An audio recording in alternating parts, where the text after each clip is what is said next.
Okay, I'm Angel Miller. I'm the author of the 3 stages of initiatic spirituality: craftsman, warrior, magician. And recently I've been giving quite a few talks on Freemasonry and magic. And by magic, we're talking about the tradition of ritual magic or ceremonial magic, or the Western occult tradition, broadly speaking. And in my talks, I've been referencing a diagram in Peter J. Carroll's Liber Null, which is, as far as I know, is the first, or at least one of the very first books on chaos magic. And we'll get more into the diagram in a minute, but I thought I would just begin by looking a little bit more at the tradition of magic, and in particular chaos magic, since we are referencing this particular book. Now, ritual magic has some resemblance to Freemasonry. I would suggest largely because Freemasonry influenced the world of the occult from the middle of the 18th century, maybe even before that. But certainly around that time and a little bit after, you start to get this influence. With the following century, around the 1890s, with the Golden Dawn, the Hermetic Order of the Golden Dawn, the founder members of which were Freemasons, and a little bit after that with the founding of the Ordo Templi Orientis, again by Freemasons. The influence of Freemasonry and Masonic ritual on the occult world is pretty conclusive, and you can see elements of Freemasonry have been incorporated even into Wicca, along with elements of the Golden Dawn and elements of the writings of Aleister Crowley as well. But Freemasonry and magic are different. Magic employs rituals either to affect the world outside or to affect the individual's consciousness. Now, it can be said, of course, that Freemasonry also employs rituals to affect the individual's consciousness, but the difference, I think, is that in magic there's a tendency to transform the initiate's consciousness through let's say a lesser god, so not the godhead as would be understood by most religions, or at least through monotheistic religions, but through, say, Osiris or Isis, the ancient Egyptian deities, and or through a contact with a spirit or so on, or through some kind of personal revelation.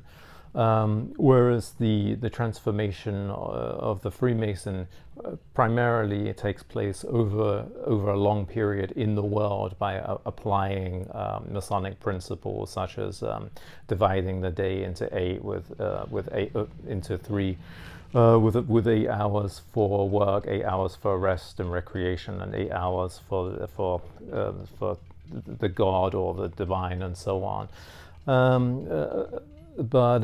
So it's a longer process, and it's not this kind of transformation through a particular, let's say, lesser deity.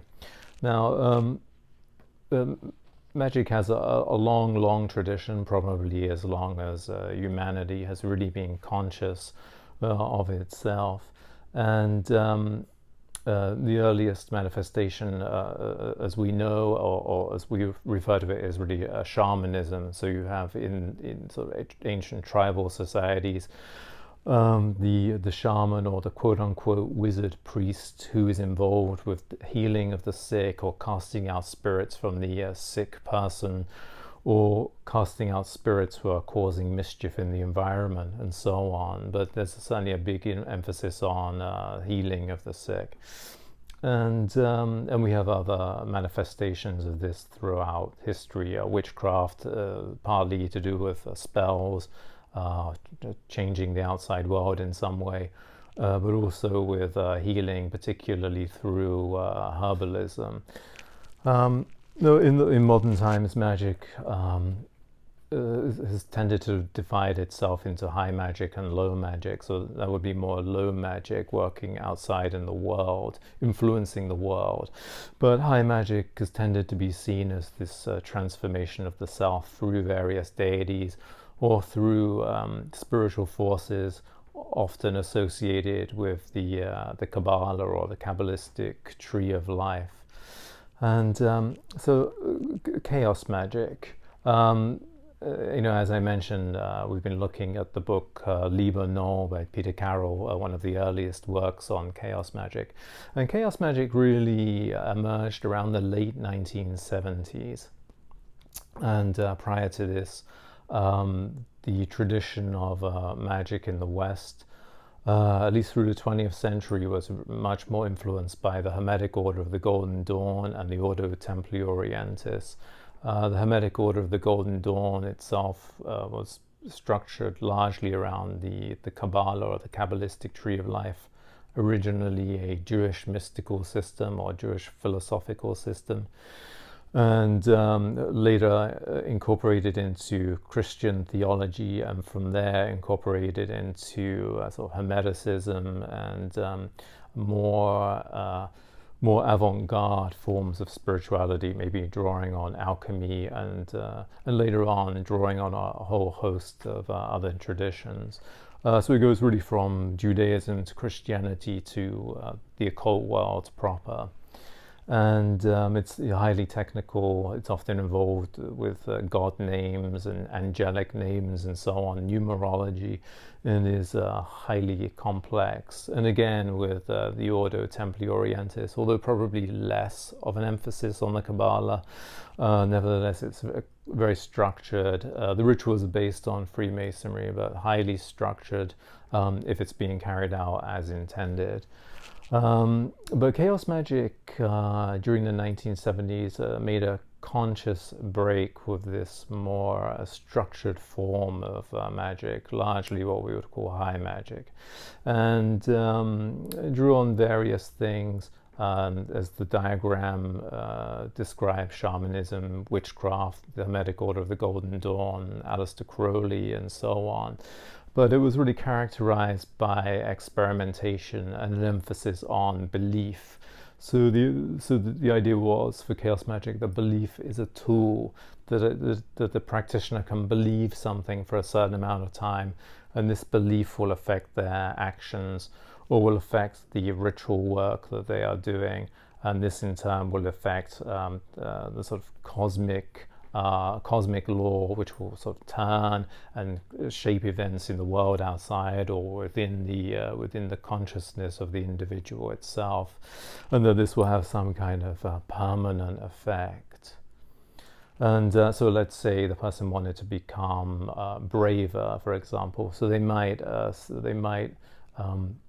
take on the belief that they are a devotee of the god Thor, even though normally they may not even believe that Thor exists, but they might take on that belief, and they may believe that Thor exists because Thor is associated with strength and bravery and so on. Or perhaps they would make themselves believe that they are an MMA fighter, which would probably be a dangerous thing to do without any training. But let's say that is the belief that they are adopting, or the belief that they enjoy MMA at least, and then they would watch MMA and look at the fighting and sort of appreciate it or something. And then this would affect their consciousness long term so that they could become braver. Chaos magic was quite a break with the tradition of ritual magic or ceremonial magic, and did very radical things, such as sometimes not merely invoking ancient gods such as Thor or Osiris, but doing rituals with cartoon characters and so on. And using computer technology and all this kind of thing. So it was a much more kind of experimental and avant-garde and almost artistic movement to a certain degree. And around the same time, you do get the Temple of Psychic Youth, which was perhaps even more self-consciously a kind of art project by Genesis P-Orridge, who was in the band, or the singer of the band, and perhaps the brains of the band, Psychic TV. But I want to just look at this this diagram just a little bit more now that Freemasonry is mentioned, and if we look at it, we see that Freemasonry is really in the middle, and at the beginning we have shamanism, and then at the very end, or they might say at the very peak, you have the I.O.T, the Illuminates of Thanateros, which was the chaos magic order founded by Peter J. Carroll, the author. And no, it's not explicitly stated whether this history from shamanism, let's say down here, through medieval Goetia, the Hermetic Order of the Golden Dawn, etc., all the way to the I.O.T. It's not really stated whether this is a worsening of the situation, that the spirituality is slowly declining and we've ended up in some chaotic world, or whether the I.O.T is the pinnacle, or the chaos magic is the pinnacle, or the final understanding of these things. In my book, The Three Stages of Initiatic Spirituality, Craftsman, Warrior, Magician, I look at several conceptions of time, some of them being the conception of time in decline, and some of them being the conception of time in progress and things getting better.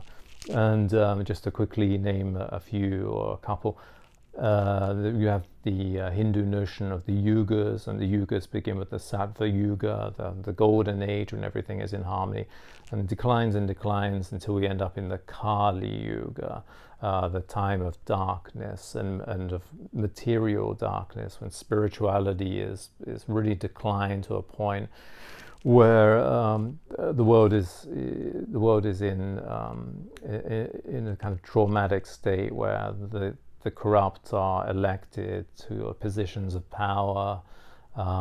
There's conflict in the family is broken apart, and so on and so forth. And then in terms of this idea of progress through time, you get this through such figures as the medieval monk Joachim of Flores. And you also have other notions, more recent notions, such as that of Aleister Crowley, of course, who believed in the age of the aeon of Isis, the aeon of Osiris, and the aeon of Horus, so these three different stages that humanity would go through.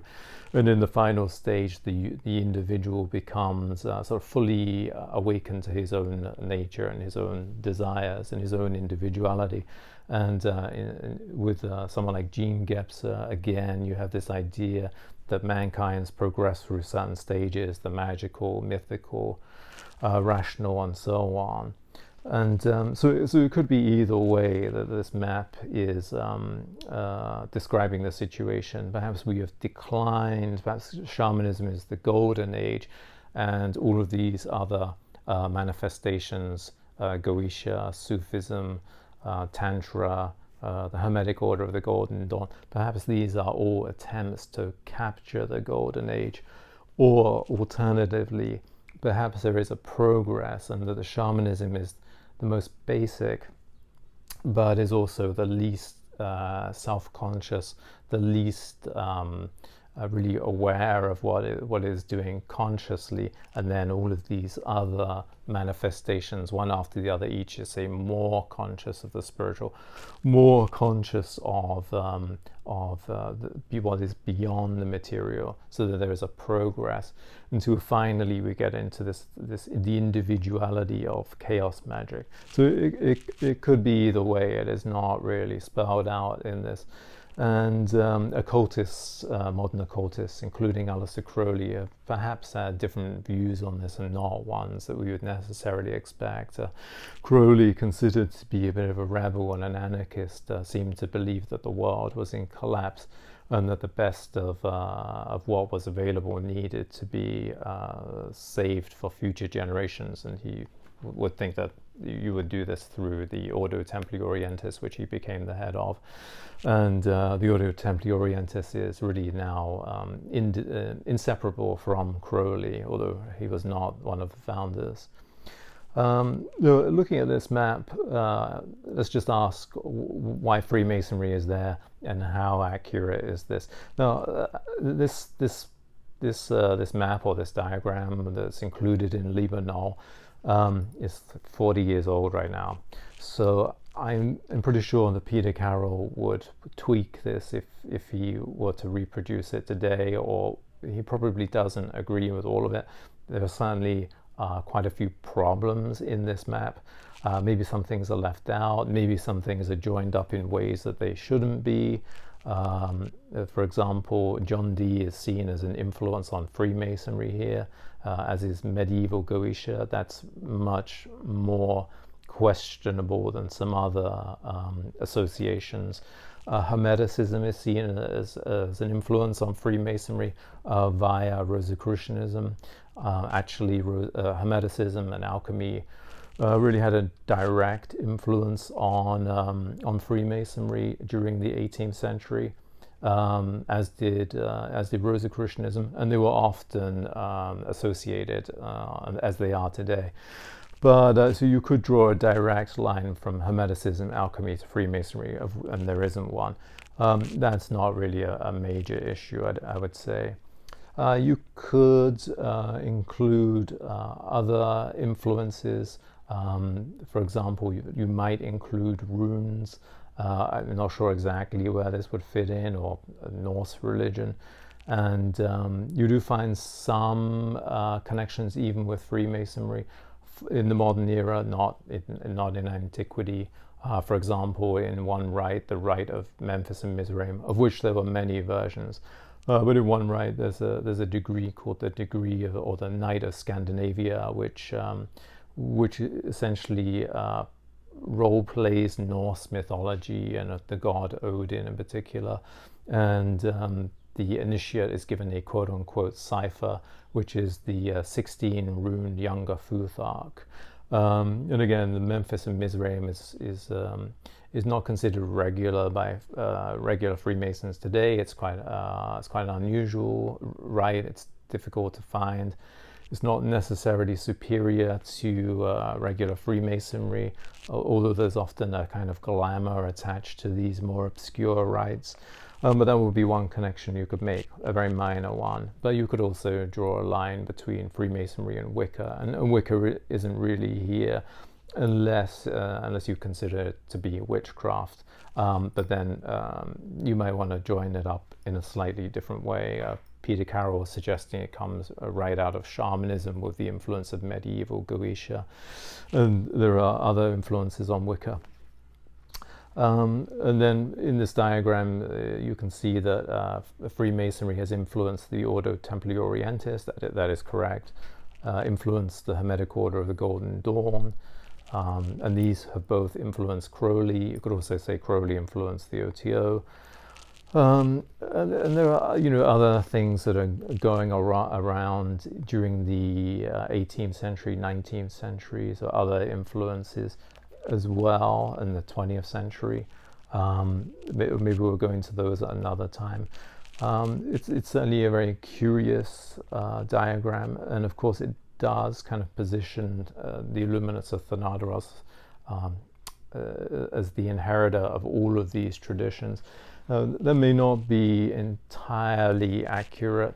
I don't think many of these traditions would recognize the Illuminates of Thanateros really as legitimate. Certainly Sufism would probably have a real problem with it. It would certainly not be really recognizable to Freemasonry, even maybe to the Ordo Templi Orientis, perhaps, considering the Illuminates of Thanateros, though within the occult tradition, is a much more experimental and avant-garde type of organization or movement even. But I'm going to talk probably more about Freemasonry and the occult, but I really just wanted to give almost a kind of footnote to some of the talks that I've been giving recently. But I hope that sort of piques your interest and makes you think a little bit more about connections or disconnections between Freemasonry and the Western occult tradition. Okay, thanks very much.